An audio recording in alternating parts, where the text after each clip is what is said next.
Vamos a ver un poco en cuanto a lo que es justamente el nacimiento de Jesús, la primera Navidad.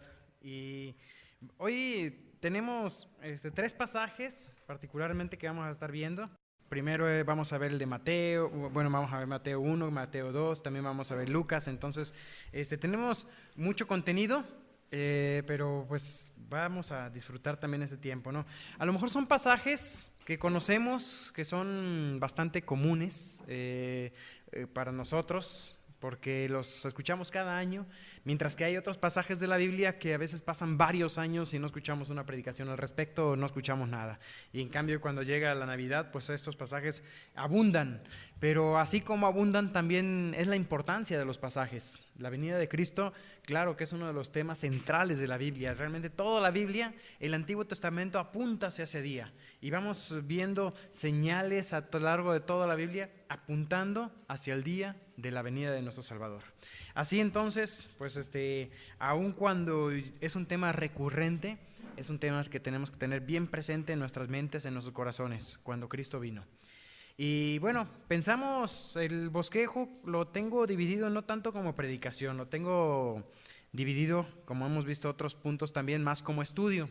Si algunos traen sus apuntes, vamos a estar viendo, tienen el bosquejo ahí, que vamos a ver el lugar, la fecha, los grupos, el cumplimiento de la ley que se hizo, lo de los magos, el tema de Herodes el Grande, Egipto, Nazaret, en el templo y los 18 años en Nazaret. Así que todo eso tenemos que cubrir en una predicación, así que vamos a ir un poco rápido y meditando también en algunas cosas. Bueno, vamos a comenzar, así que vamos a dirigirnos a nuestro Dios en oración para que sea Él quien nos hable. Mi Dios, damos muchas gracias, Padre, porque un día Tú enviaste a nuestro Salvador, Señor, a esta tierra a tomar nuestro lugar en la cruz. Pero damos gracias, Señor, porque esa historia comenzó mucho antes, comenzó desde antes de la creación del mundo.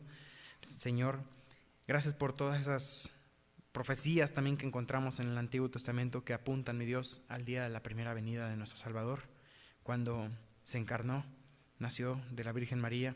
Y mi Dios, gracias, Padre, porque esa historia hoy aún conmueve nuestros corazones, Señor. Gracias, Dios, porque nuestro Salvador, Cristo, se hizo hombre. Gracias, Cristo, porque elegiste hacerte como nosotros, Señor, y hacerte como nosotros aún hasta llegar a la cruz, Señor, y tomar nuestro pecado y clavarlo, Señor, en ese madero.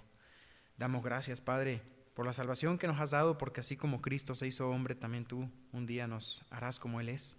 Nos llevarás al cielo, Señor, y seremos semejantes a Él, mi Dios, como dice Tu palabra. Damos gracias, Padre, por ese estudio. Te pedimos, Señor, que lo dirijas en el nombre de Cristo Jesús. Amén. Bien, vamos, por favor, si quieren, acompáñenme brevemente a Miqueas 5:2 para ver el nacimiento, el lugar de nacimiento. Cuando comienza la historia del nacimiento de Jesús, un poquito más adelante vamos a ver en aquel momento que Herodes trata de averiguar dónde había nacido el Mesías. Lo único que sabían es que nacería en Belén, que nacería en Belén porque vendría de la familia de David. ¿Y David dónde nació? En Belén. David es de Belén. Y este versículo también, Miqueas 5:2, dice: pero tú, Belén Efrata, pequeña para estar entre las familias de Judá. Era una aldea de unos pocos pobladores. Dice: de ti me saldrá el que será Señor en Israel, y sus salidas son desde el principio, desde los días de la eternidad. Y cuando apunta aquí a ese momento del nacimiento de Cristo, dice: de ti me saldrá, pero también aclara algo más, dice: sus salidas son desde el principio, es decir, nacerá en Belén, pero no comenzó a existir en Belén. Jesús existe desde siempre, y aún la palabra siempre es incapaz de expresar la eternidad de Cristo. Sus días son desde los días de la eternidad, desde antes aún que existiese el tiempo, desde antes que existiese algo que podemos medir como un siempre. Jesús existía. Pero ese Dios eterno vendría a este mundo y eligió venir justo en esa época, ya habíamos analizado la época, por qué en ese momento, elige venir a ese pequeño pueblito en Belén. Y bueno, la profecía también mencionaba en otro lugar que habría de ser llamado Nazareno, en Mateo capítulo 2. Esto parecería ser un poquito complicado cómo poner de acuerdo ambos aspectos, porque Belén está al sur de Jerusalén, pero Nazaret está hasta el norte de Israel, en Galilea. ¿Y cómo podríamos nosotros entender cómo podrían pasar las cosas para que, siendo nazareno, naciese en Belén? Bueno, Augusto César, sin saberlo, inconscientemente, dio órdenes para cumplir esta profecía. ¿Y sabes cuál fue la orden? Lucas capítulo 2. Ahora vamos a Lucas 2, por favor. Lucas capítulo 2, versículo 1. Dice: aconteció en aquellos días que se promulgó un edicto de parte de Augusto César que todo el mundo fuese empadronado. Este primer censo se hizo siendo Cirenio gobernador de Siria, e iban todos para ser empadronados, cada uno a su ciudad. Así entonces pasa lo del versículo 4, Lucas 2:4, y José subió de Galilea, de la ciudad de Nazaret a Judea, a la ciudad de David, que se llama Belén, por cuanto era de la casa y la familia de David. Y uno pensaría, o sea, ¿cómo es Dios? No, porque ponte en la situación de José, su esposa embarazada. Tendrían que haber hecho un viaje posiblemente de unos 15 días, que teniendo una mujer embarazada, pues ese viaje podría haberse aumentado quizás a un mes, y ya cerca de la fecha de alumbramiento. Así que para él podría ver todo esto, podría ver el edicto de Augusto César como algo malo, algo que iba a ser un problema para ellos. Pero en la voluntad de Dios no hay problemas. Esto estaba como parte del plan de Dios. Así fue que con este edicto que obligó a José a abandonar su tierra, Nazaret, y viajar hasta Belén, llegan ellos a Belén. ¿Cuándo ocurre todo esto? Es el segundo punto que vamos a analizar brevemente. ¿Cuál es la fecha? Yo podría decirles, dice aquí el apunte que les di, esta frase tengo aquí, dice: pocos temas se han discutido más extensamente y con menos provecho que este. ¿Cuándo nació Cristo? Y hay muchos argumentos. Yo he escuchado algunos que colocan la fecha del nacimiento hasta el 5 después de Cristo, y algunos se extienden hasta el 7 antes de Cristo. La realidad es que podemos saber algunas cosas. Primer punto, por ejemplo, entendemos por lo que vemos en la Biblia y por la historia, que seguramente no fue en diciembre, ¿no? Sabemos que en Lucas capítulo 2, versículo 8 dice que los pastores estaban en el campo cuidando las ovejas. Y siendo de noche, difícilmente estarían guardando las vigilias allá en el campo, porque Israel es frío y esa zona en algunos lugares hasta llega a nevar. Entonces puede ser que ahí alrededor de Israel no es tan común que caiga nieve, pero es un lugar frío. Así que difícilmente los pastores guardarían vigilias en la noche allá en el campo. Y entonces con eso descartamos un poco la fecha de diciembre. De allí en más, poner una fecha exacta durante el año, yo pienso que no es necesario.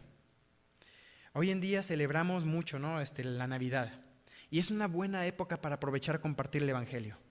Pero ¿hay algún lugar donde la Biblia nos mande recordar el nacimiento de Jesús, celebrar su cumpleaños? No lo hay.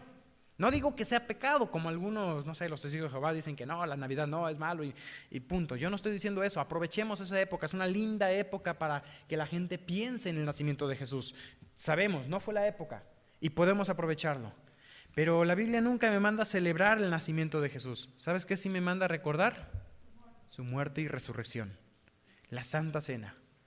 En la Santa Cena recordamos la muerte y la resurrección. Y tiene que ser algo constantemente presente en nuestra mente.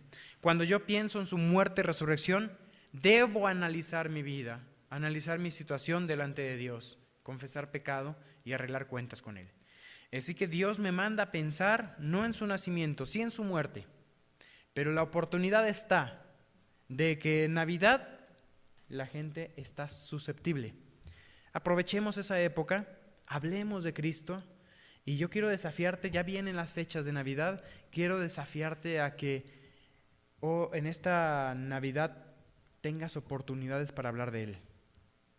De que hagas pensar a la gente la verdadera razón por la cual Cristo vino al mundo a nacer. Y bueno, las fechas propuestas para el mes no tienen pruebas suficientes. De hecho, ni siquiera hay pruebas suficientes para la fecha en el aspecto del año. Pero se ha sugerido con un poco más de certeza desde el año 7 antes de Cristo hasta el año 2 después de Cristo. Nosotros tenemos un calendario que manejamos como antes de Cristo y después de Cristo. Quien establece ese calendario fue un hombre llamado Dionisio.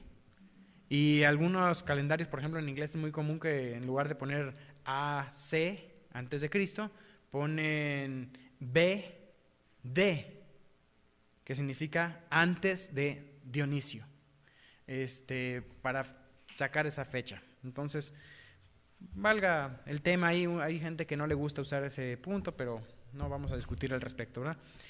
Dice también aquí, bueno, vamos a ver algunos aspectos. Hay dos aspectos particulares que me gustaría ver que quizás nos hace pensar que la fecha más segura es alrededor del 5 antes de Cristo. Cristo habría nacido antes de Cristo. Interesante, ¿verdad? Y la fecha más probable es el 5, porque sabemos hoy por la arqueología dos cosas. Primero, que Cristo nació en días de Herodes. ¿Qué dice Mateo 2:1? O sea, dice, cuando Jesús nació en Belén de Judea, en días del rey de Herodes, vinieron del oriente de Jerusalén unos magos. Entonces Cristo nació en días de Herodes. Y muchos escritos, especialmente Josefo, nos dicen que Herodes murió en el 4 antes de Cristo. Entonces Cristo no pudo haber nacido en el año 0, en el año 1. Herodes, bueno, no existió el año 0, yo ando diciendo cosas que no, ¿verdad? Del año 1 antes de Cristo nos brincamos al año 1 después de Cristo, no existió el año 0. Así que si Herodes muere en el 4 antes de Cristo, evidentemente tuvo que haber nacido Jesús antes del 4 antes de Cristo. Así que nos queda la fecha del 7 al 5. ¿Y por qué tenemos esa fecha del 7 al 5? Porque tenemos otro dato. El censo fue hecho siendo Cirenio gobernador de Siria, Lucas 2:2, recién leímos eso. Y la arqueología nos indica que Cirenio ocupó este puesto del año entre el 10 y el 7 antes de Cristo hasta el año 6 después de Cristo. Entonces, lo que nos quedan, las fechas probables es que es antes del año 4. Como la muerte fue en el 4, tenemos que recorrernos quizás un poco más, un año. Y recordamos que José y María huyen a Egipto, están un tiempo allá hasta que sucede algo y regresan. Murió Herodes. Entonces podríamos pensar que María y José y el niño Jesús estuvieron en Egipto alrededor de un año. Eso colocaría la fecha aproximadamente entonces en el año 5. Del 7 al 5, pero más concretamente quizás la más posible sea alrededor del año 5, de ahí para atrás, ¿ok? Suponiendo, y vamos a colocar como base el año 5 para efecto de otras cosas más adelante, ya establecimos una fecha probable del nacimiento de Cristo, pero quiero insistir en eso, no cambia nada. La fecha del nacimiento de Cristo no cambia nada para nosotros como cristianos. Que si llega Navidad y que si Jesús no nació en esa fecha, no es una herejía celebrar el nacimiento de Jesús en esa fecha, porque sencillamente no lo conocemos. Hoy en día para nosotros muy importante, la fecha de nacimiento. A mí se me hizo curioso en la brigada que creo que estaba Liliana preguntándole a un señor, ¿su fecha de nacimiento? ¿Y qué te contestaba el señor? Que no se acordaba. Pues yo tampoco me acuerdo cuando nací, ¿verdad? Pero él no sabía la fecha de nacimiento. Hoy es muy común, pero el señor no se acordaba de su fecha de nacimiento. Bueno, no es tan importante esa fecha como la obra a la cual apunta al final. ¿Ok? Tercer punto que vemos ahora son qué grupos había alrededor del niño. Así que me acompañan por favor a Lucas capítulo 2 y vamos a leer un poquito ese pasaje. Lucas 2. Dice versículo 1, aconteció en aquellos días que se promulgó un edicto de parte de Augusto César que todo el mundo fuese empadronado. Ya vimos un poco la fecha probable de ese edicto. Este primer censo se hizo siendo Cirenio gobernador de Siria, e iban todos para ser empadronados, cada uno a su ciudad. Y José subió de Galilea, de la ciudad de Nazaret, su ciudad natal de José, la ciudad más bien donde crecía José, subió a Judea, a la ciudad de David, que era su ciudad natal, donde él nació. Esta ciudad, que se llama Belén, bueno, es la pequeña aldea, por cuanto era de la casa y familia de David, para ser empadronado con María, su mujer, desposada con él, la cual estaba encinta. Y aconteció que estando ellos ahí, se cumplieron los días de su alumbramiento. Fíjate que no dice propiamente cómo fue la situación. Si venían algunas imágenes, lo colocan a Jesús, a María en el burrito, a José caminando. Probablemente ocurrió. Si pasó o no pasó, no está eso en la Biblia. Seguramente por el tiempo de embarazo de María, pudo haber ido sobre un animal de carga o aún, no sé si a veces viajaban en caravanas y la posibilidad de subir a una carreta, a un carro, era posible también. No se da detalles de cómo fue el viaje. Pero había mucha gente moviéndose en ese tiempo. ¿Por qué? Por causa de ese censo. Tenían que volver, así que se encontraba mucha gente en los caminos y era común viajar en caravana. Recordamos que en otra ocasión también Jesús lo hizo, que vamos a ver más adelante. Jesús siendo niño lo hicieron. Y dice versículo 7, y dio a luz a su hijo primogénito y lo envolvió pañales y lo acostó en un pesebre, porque no había lugar para ellos en el mesón. Pudieron haber ido al mesón. Un mesón que es, uno pensaría hoy en día en un hotel, ¿no? Un hostal. Una aldea tan pequeña como Belén no habría tenido un hotel 5 estrellas. Posiblemente lo que habría habido es alguna persona que le sobraban algunos cuartos y los rentó aprovechando la oportunidad. Pero había tantos viajeros que en ese momento no había lugar para ellos. Obviamente todos los que no estaban embarazados llegaron antes y agandallaron los cuartos, y ya cuando ellos llegaron ya no había lugar para ellos. Así que les dan lugar dice aquí en un pesebre. ¿Qué es el pesebre? El pesebre era como en algunas casas, estuve viendo unos videos también cuando preparaba la materia, en algunas casas solían tener como una especie de semisótano, escarbaban un poco y ahí en esa sección del sótano metían los animales en el invierno por causa del frío. Estamos hablando de que esto es posiblemente el verano, estaría más desocupado, y ahí almacenaban, era un almacén. Almacenaban también la paja para los animales, almacenaban también productos de alimento. Era como una especie de cava que podría haber tenido las casas de la época, ¿no? ¿Se usaba para animales? Probablemente sí, habría algunos animales, pero tampoco la Biblia habla del burrito y de la vaca y no habla nada de eso. Eso ya es parte tradicional. Y aquí tenemos que ver un poquito acerca de estos grupos. En el nacimiento de Jesús, ¿quién estuvo ahí? José. Evidentemente estuvo María. No había ángeles, no había pastores. Todavía no están.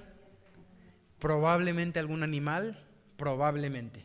Así que la imagen del nacimiento de Jesús, a veces la gente ya coloca ángeles, pastores, no, o sea, imagínense María dando luz y los pastores ahí, no. Después llegaron ellos, ¿ok? Así que solo José y María estuvieron presentes en el alumbramiento, con probablemente algún animalito que andaba por ahí. Luego, estamos en Lucas, fíjate el versículo 8. Lucas capítulo 2, versículo 8, estamos ahí.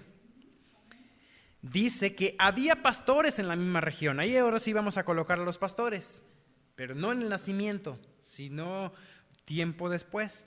Había pastores en la misma región que velaban y guardaban las vigilias de la noche sobre su rebaño. Así que estaban de noche guardando las vigilias, es decir, dormían allá en el campo. Y aquí se les presentó un ángel del Señor, y la gloria del Señor los rodeó de resplandor y tuvieron gran temor. Pero el ángel les dijo: no temáis, porque he aquí os doy nuevas de gran gozo que será para todo el pueblo, que os ha nacido hoy en la ciudad de David un Salvador, que es Cristo el Señor. Esto os servirá de señal: hallaréis al niño envuelto en pañales, acostado en un pesebre. Y repentinamente apareció con el ángel una multitud de huestes celestiales que alababan a Dios y decían: gloria a Dios en las alturas y en la tierra paz, buena voluntad para con los hombres. Sucedió que cuando los ángeles se fueron de ellos al cielo, los pastores se dijeron unos a otros: pasemos pues hasta Belén y veamos esto que ha sucedido y que el Señor nos ha manifestado. Vinieron pues apresuradamente y hallaron a María y a José y al niño acostado en el pesebre. Al verlo, dieron a conocer lo que se les había dicho acerca del niño. Y todos los que oyeron se maravillaron de lo que los pastores les decían. Pero María guardaba todas estas cosas, meditándolas en su corazón. Y volviendo los pastores, glorificando y alabando a Dios por todas las cosas que habían oído y visto, como se les había dicho. Entonces aquí está la situación ya ahora de los ángeles y los pastores. No podía pasar desapercibido. No pasó desapercibido el nacimiento de Jesús en el cielo.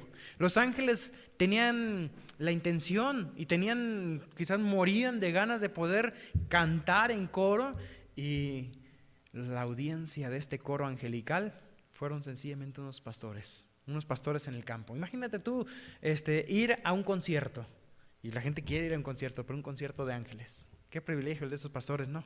Tener un concierto de ángeles ahí enfrente de ellos, cantando y alabando al Señor. Gloria a Dios en las alturas y en la tierra paz, buena voluntad para con los hombres. Es un poco diferente el versículo que como normalmente lo ponen, ¿no? en los eslogans ahí en Navidad, ¿no? Normalmente dice el versículo ese: gloria a Dios en las alturas y paz a los hombres de buena voluntad. En esa versión o esa traducción católica de este versículo, ¿de quién depende que haya paz de parte de Dios? De los hombres. Tener una buena voluntad. Y si hay una buena voluntad, Dios dará paz. Pero si te das cuenta, aquí en la traducción de la Reina Valera y en la mayoría de las traducciones, no es así. No sé si alguien trae otra traducción adicional que podamos leer. A ver. Dice: gloria a Dios en las alturas y en la tierra paz a los que gozan de su buena voluntad. A los que gozan de su buena voluntad. Pero ahí la buena voluntad, ¿de quién es? De Dios. En Reina Valera, ¿la buena voluntad de quién es? En la Reina Valera. No. Buena voluntad para con los hombres. Es de Dios. En la versión tradicional que se colocan los eslogans, en esa sí, la buena voluntad es la de los hombres. Voy a explicar eso otra vez para no dejar los hechos bolas ahí. Dice la versión tradicional: paz a los hombres de buena voluntad. ¿Quién tiene la buena voluntad? Los hombres. En la Reina Valera y también en esta versión, ¿cuál versión es? La Nueva Versión Internacional. La buena voluntad es de Dios. Es Dios quien tiene buena voluntad hacia los hombres. Y esta buena voluntad de Dios hacia los hombres se ha mostrado siempre. Siempre es Dios el que ha dado el primer paso. No es el hombre. Normalmente llegamos a escuchar a veces algunos testimonios. Yo podría compartirlo así, yo podría decir, y yo lo siento así. Yo desde niño tuve una intención de buscar a Dios. Leí la Biblia, algunos pasajes de la Biblia un par de veces, el Pentateuco, secciones del Nuevo Testamento, nunca de tapa a tapa, pero sí algunas porciones grandes e importantes de la Biblia las llegué a leer. Ya cuando yo tenía alrededor de 13, 14 años, yo ya había leído 2 veces hasta Reyes, más o menos, todo lo que son los Reyes. Entonces yo podría decir, yo tenía una intención de buscar a Dios. Pero cuando empiezo a ver en la Biblia, siempre es Dios el que da el primer paso. Es Dios el que busca. Es Dios el que nos llama. Y naturalmente nosotros no tenemos esa intención de buscar a Dios. La buena voluntad es Dios hacia nosotros, buscándonos. Y bueno, tenemos aquí lo del coro de ángeles, los pastores, no sabemos cuántos, a veces ponen 3 muñequitos ahí entre los pastores, a veces 2, no sabemos cuántos son, pudieron haber sido más, pudieron haber sido hasta 10 pastores, yo no creo que los pastores se vayan al campo y duerman 2 juntos nada más, porque era peligroso. Recordemos, ese tiempo no era sencillo ir y dormir en el campo y ya. Si hoy en día uno dice los tiempos no son los mismos, bueno, en aquel tiempo también había mucho ladrón y también lo había, o sea, los tiempos hasta cierto punto uno dice hoy están mal, no creo que hayan sido mucho mejores en ese tiempo. Así que pudo haber sido un grupo de hasta alrededor de 10 pastores. Y los pastores vienen, adoran al niño, cuentan lo que había pasado, lo cuentan en Belén, la gente de Belén se asombra de todo esto que estaba pasando y bueno, se van glorificando a Dios por todas las cosas que habían oído y visto y como se les había dicho. Oyeron, vieron y fueron testigos y hablaron a otros de esto. Así que tenemos aquí estos grupos. En primer lugar, José y María, probablemente algunos animales. Después del nacimiento llegan los pastores, alaban al niño, adoran al niño y parten. ¿Cuándo llegaron los magos? Todavía no. Normalmente ponemos la fecha de la llegada. ¿Qué fecha es? Los magos, el 6, o sea, 6 días de nacido tendría Jesús, no, 6 días, ¿cuál? Desde el 25 al 6, 12 días de nacido. No creo que haya sido tan poco el tiempo. Los pastores venían desde el oriente porque habían visto la estrella. Y ahorita vamos a hablar un poquito de los pastores. Pero probablemente antes de que los magos. Los magos, probablemente antes de que los magos llegaran, ocurre lo que leeremos ahora en Lucas capítulo 2, versículos 21 al 38.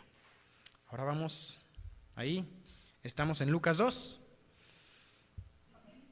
¿Sí? Cumplidos los 8 días para circuncidar al niño, le pusieron por nombre Jesús, el cual había sido puesto por el ángel antes de que fuese concebido. Y cuando se cumplieron los días de la purificación de ellos, conforme a la ley de Moisés, le trajeron a Jerusalén para presentarle al Señor. Entonces aquí la circuncisión tenía que efectuarse después de 8 días de nacido. Pero adicional a eso se cumplen también los días de la purificación de ellos. Había una ley en el Antiguo Testamento, 2 leyes aquí particularmente. Primero, la circuncisión al 8º día, lo cual podrían leer ahí en Génesis 17, versículo 12, cuando habla de que se tiene que circuncidar después de 8 días. Y la presentación en el templo después de la purificación. Voy a leer un pasaje. Fíjense que no lo tengo aquí disponible, a ver si alguien lo tiene. Éxodo 13:12. Éxodo 13:12.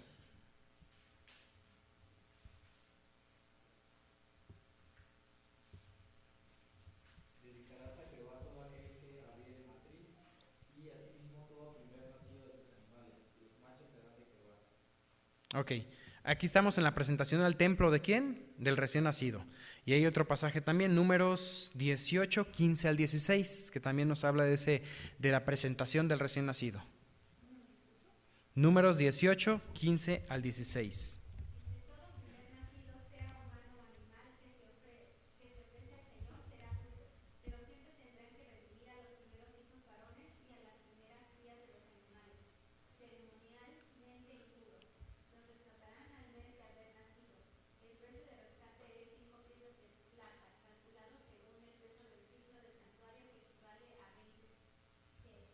$20. Ok.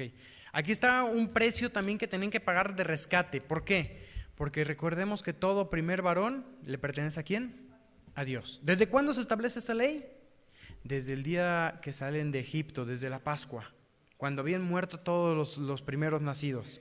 Murieron todos los primogénitos de animales como de hombres. Entonces le pertenecían a Dios. Así que tenían que traer, después de los 30 días de nacido, tenían que traer al niño y presentarlo en el templo.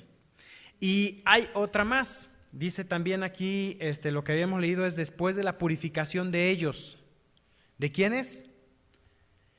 Vamos a ver otro pasaje. Levítico 12.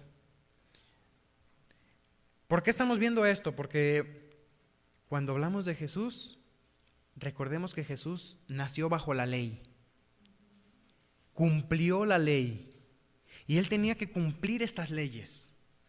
¿Cuál es la ley de la purificación de la mujer, en este caso?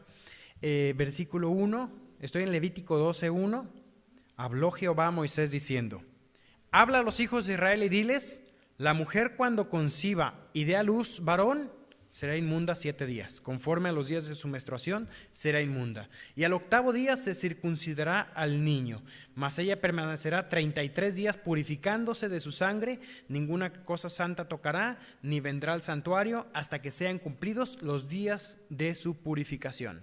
Entonces aquí tenemos estos días de la purificación que observaron, que cumplieron la ley, que habíamos leído ahí en Lucas.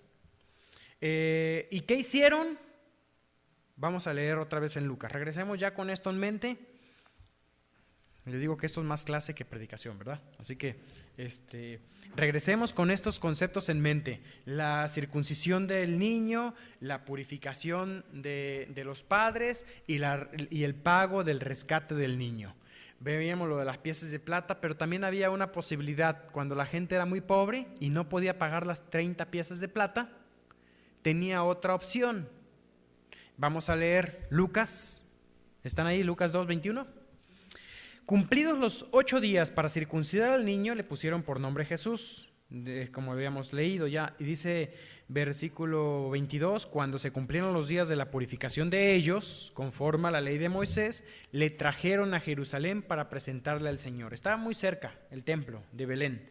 Así que van, recorren, creo que eran como 6 kilómetros para llegar hasta Jerusalén y al templo, y le van a presentar, versículo 23, como está escrito en la ley del Señor, todo varón que abriere la matriz será llamado santo al Señor, apartado para el Señor, le pertenece al Señor. ¿Y qué hicieron? Versículo 24, y para ofrecer conforme a lo que se dice en la ley del Señor, un par de tórtolas o 2 palomas, 2 pequeños palomas, 2 palominos. Ofrecieron lo que ofrecería una familia pobre. Y he aquí había en Jerusalén, este punto también luego se nos escapa a veces en las lecturas y de conocimiento, pero cuando llegan José, María y el niño a presentarle con el niño de 40 días, más o menos de nacido, un poquito más de 40 días, dice que había un hombre llamado Simeón, y este hombre, justo y piadoso, esperaba la consolación de Israel, y el Espíritu Santo estaba sobre él. Y le había sido revelado por el Espíritu Santo que no vería la muerte antes de que viese al ungido del Señor, al Mesías. Y movido por el Espíritu, vino al templo. Y cuando los padres del niño Jesús lo trajeron al templo para hacer por él conforme al rito de la ley, él le tomó en sus brazos Y bendijo a Dios diciendo: ahora, Señor, despides a tu siervo en paz conforme a tu palabra, porque han visto mis ojos tu salvación, la cual has preparado en presencia de todos los pueblos, luz para revelación a los gentiles y gloria de tu pueblo Israel. Y José y su madre estaban maravillados de todo lo que se decía de él. Y los bendijo Simeón y dijo a su madre María: he aquí, este está puesto para caída y para levantamiento de muchos en Israel, y para señal que será contradicha. Y una espada traspasará tu misma alma, para que sean revelados los pensamientos de muchos corazones. Este versículo lo usan los católicos para colocar a María como corredentora, hablando de que María sufrió la cruz juntamente con Jesús. No es eso lo que está hablando aquí. Sí habla de los muchos sufrimientos que María tendría, pero no está hablando de que ella sea corredentora. No es base para colocarla a ella como corredentora. Estaba también allí Ana, profetisa, hija de Fenuel de la tribu de Aser, de edad muy avanzada, pues había vivido con su marido 7 años desde su virginidad. Esta es la edad muy avanzada, fíjate, 7 años vivió con su esposo. Se casó con su esposo, vivió 7 años con él y tenía viuda ya 84 años. Así que 84 años más 7 es la edad en que se casó. Súmale a qué edad se casó, que es lo que no dice. Aquí se reserva la edad, como muchas mujeres hoy en día, pero calculamos que era de edad muy avanzada, como dice aquí el autor, ¿no? Y bueno, dice, presentándose en la misma hora, daba gracias a Dios y hablaba del niño a todos los que esperaban la redención de Jerusalén. ¿Te das cuenta todo lo que rodea el nacimiento de Jesús? Ya habíamos venido viendo desde antes algunos cantos de alabanza y algunos no los vimos, nada más los mencionaría ahorita. Vimos el canto de Elizabeth. ¿Te acuerdas del canto de Elizabeth? Elizabeth es la que dice: bendita tú entre las mujeres y bendito el fruto de tu vientre. ¿Por qué se me concede esto a mí, que la madre de mi Señor venga a mí? Porque tan pronto como llegó la voz de tu salutación a mis oídos, la criatura saltó de alegría en mi vientre. Y bienaventurada la que creyó, porque se cumplirá lo que le fue dicho de parte del Señor. Ese es el canto de Elizabeth. Y luego el canto de María, el Magnificat, que eso nos compartía también un poquito Carlos. Engrandece mi alma al Señor y mi espíritu se regocija en Dios mi Salvador, porque ha mirado la bajeza de su sierva. Pues he aquí, desde ahora me dirán bienaventurada todas las generaciones, porque me ha hecho grandes cosas el poderoso. Santo es su nombre, y su misericordia es de generación en generación a los que le temen. Hizo proezas con su brazo, esparció a los soberbios en el pensamiento de sus corazones, quitó de los tronos a los poderosos y exaltó a los humildes, y a los hambrientos colmó de bienes, y a los ricos envió vacíos. Socorrió a Israel su siervo, acordándose de la misericordia. Canto de Elizabeth, canto el Magnificat de María, el canto de Zacarías. Zacarías había quedado sordomudo después de que se encuentra en el templo, y él, una vez que recobra el alba, tiene un canto bastante largo también. Está en Lucas desde el 67 hasta el 69. ¿Cómo es largo? No lo voy a leer ahora, pero habla justamente también acerca de la obra que vendría a ser el Mesías. Elizabeth, María, Zacarías, Ana, Simeón, tuvieron cantos de alabanza, salmos. Podríamos pensar en justamente como los salmos del Antiguo Testamento, también hay salmos en el Nuevo Testamento. Y estos son esos salmos también, salmos de alabanza. El de Simeón lo conocen los católicos como el Nunc Dimittis. Y es un rezo católico que lo usan así. Ya ven que al católico le gusta agarrar una porción de la Biblia y transformarla en rezo, como el Magnificat de María, como el Padre Nuestro, Dios te salve María y todo eso, son extractos también de la Biblia. Y en este caso el Nunc Dimittis significa ahora dejas. Esa es la palabra original.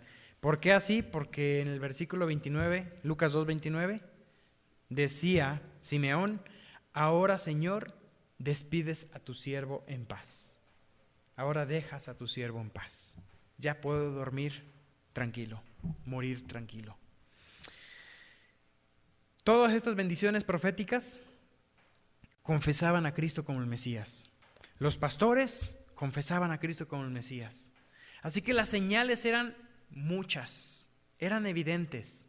El Mesías había nacido. Tiempo después, podría ser incluso más de un año, no necesariamente tendríamos que hablar de 15 días, un mes, podría ser hasta más de un año, nos encontramos con la visita de los magos. Ahora vamos a Mateo capítulo 2, y vamos a ver algunos aspectos por cuales creemos que es años después. ¿Me pones el cronómetro para ver cuánto llevo? No sé si, nomás lo duplicas y ya, porque luego se me pasa el tiempo. Dice, versículo 1, Mateo 2:1. Llevo mucho. Cuando Jesús nació en Belén de Judea, en los días del rey Herodes, vinieron del oriente a Jerusalén unos magos. ¿Cuántos? Unos magos. No dice que hayan sido 3. Melchor, Gaspar y Baltasar. No dice sus nombres. Tengo algunos datos en cuanto al tema, pero vamos a avanzar ahí. Por los regalos piensan algunos, dicen estos reyes, ¿dónde está el rey de los judíos que ha nacido? Porque su estrella vimos en el oriente y venimos a adorarle. Evidentemente ellos tenían una profecía adicional que la que tenía la Biblia, porque la Biblia habla de una estrella, pero no da tantos datos como los que tenían los magos. Ellos vieron la estrella y sencillamente ver esa estrella los motivó por una profecía que ellos tenían que desconocemos, los motivó a venir hasta ir a la tierra de Israel a buscar al Mesías. Pero fueron, ¿y dónde iban a buscar a un rey? ¿En el palacio? Entonces van al palacio, llegan con Herodes, y Herodes, un hombre egoísta, cruel, oyendo esto, dice, se turbó y toda Jerusalén con él.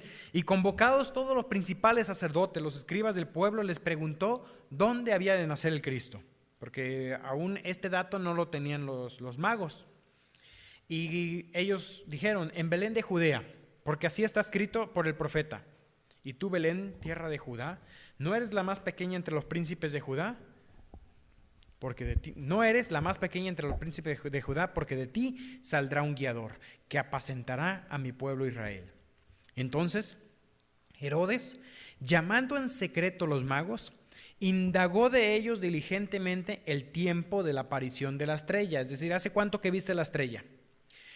Parece suceder que los magos, según estudiaremos, si tuviéramos más tiempo lo podríamos hacer, pero los magos vieron la estrella estando ellos en Oriente. Se organizan y salen camino a Judea, y venían siguiendo la estrella. Entonces parece ser que hay una segunda aparición de la estrella en ese camino. Pero cuando llegaron ya a Judea, no veían la estrella. Sencillamente fueron y buscaron en el palacio al Mesías. Así que indagó Herodes cuándo fue que vieron y los tiempos de la aparición de la estrella, versículo 7, versículo 8, y enviándolos a Belén dijo, id allá y averiguad con diligencia acerca del niño, y cuando lo halléis, hacedmelo saber, para que yo también vaya y le adore. ¿Eso tenía la intención? Obviamente no iba a ir y se iba a adelantar, iba a permitir que los magos vayan primero. Ahora, claro algo, magos, ¿qué significa magos? Magos en la Biblia tiene que ver más bien con un sabio. No estamos hablando aquí de que eran brujos, que eran hechiceros. No eran brujos, no eran hechiceros, eran astrónomos, ni siquiera astrólogos, eran astrónomos. Se han dado diferentes explicaciones sobre la estrella. Se ha dicho que pudo haber sido una conjunción de Marte con Júpiter y posiblemente con Saturno, que según más o menos ocurre por esa fecha. ¿Dios lo pudo utilizar esa conjunción? Sí, la pudo utilizar.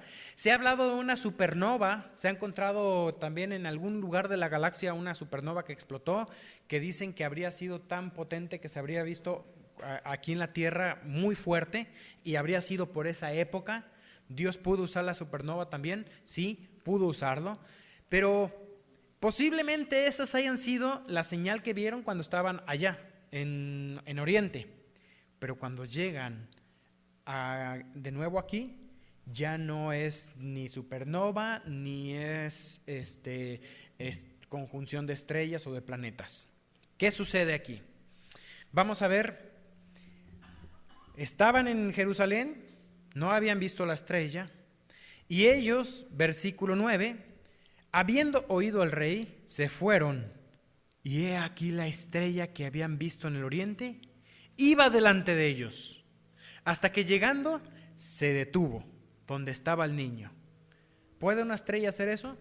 Ni siquiera un cometa podría hacerlo.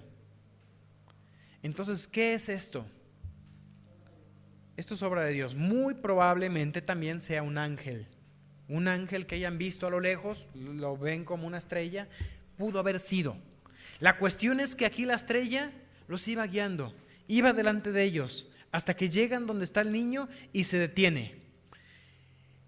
Y al ver la estrella, aquí hay otro momento, también dice, al ver la estrella, se regocijaron con muy grande gozo.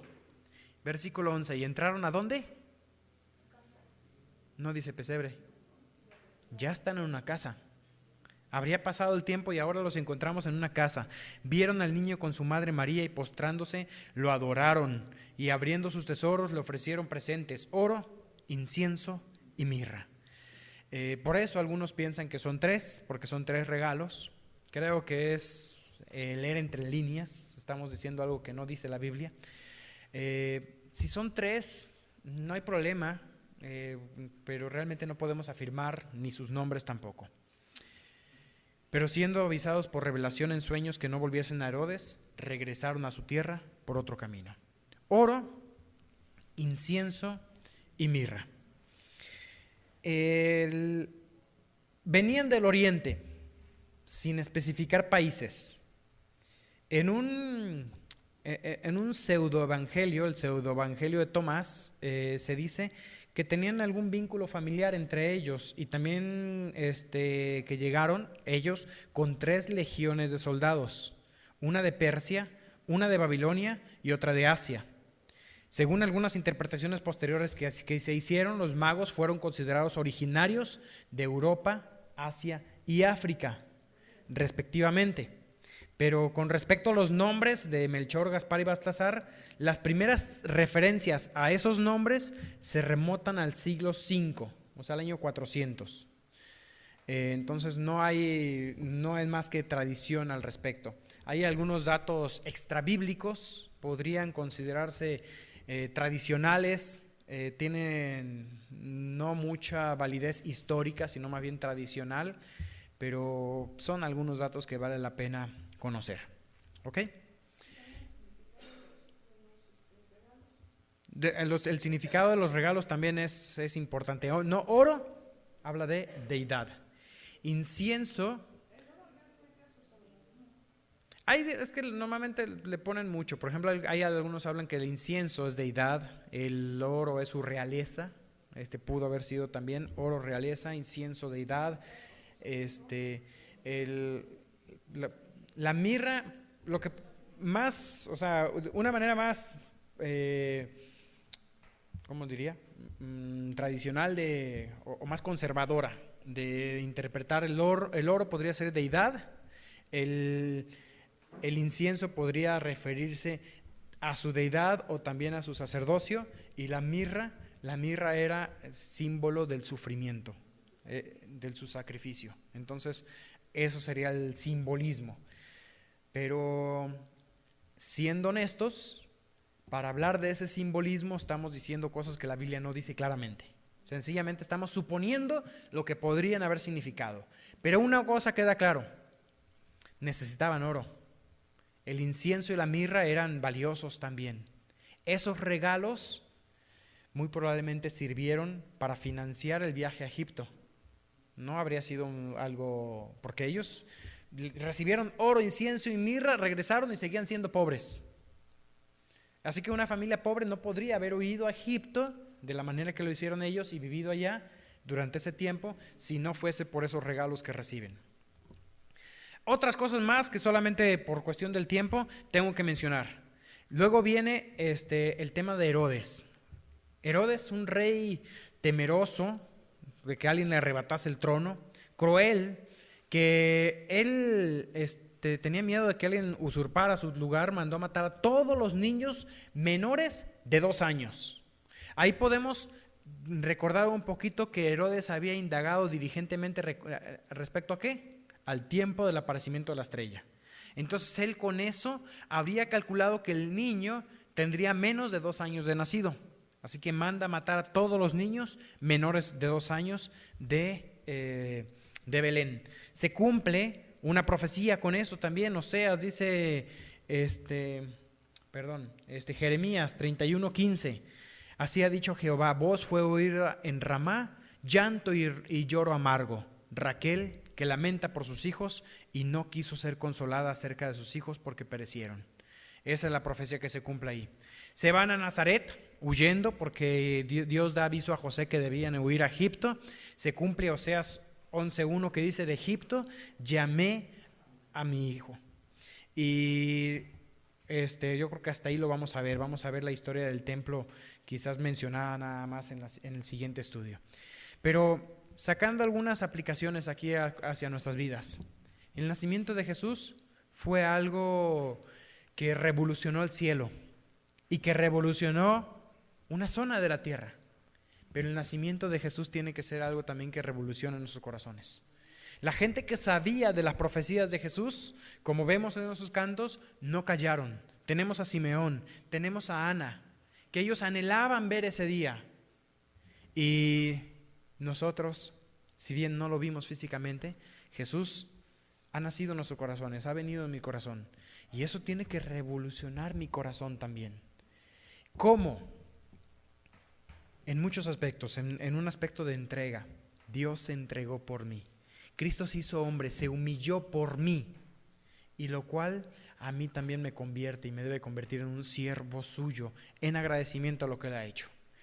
Pero también quienes supieron del nacimiento de Jesús no callaron, fueron y lo anunciaron, hablaron, dieron testimonio.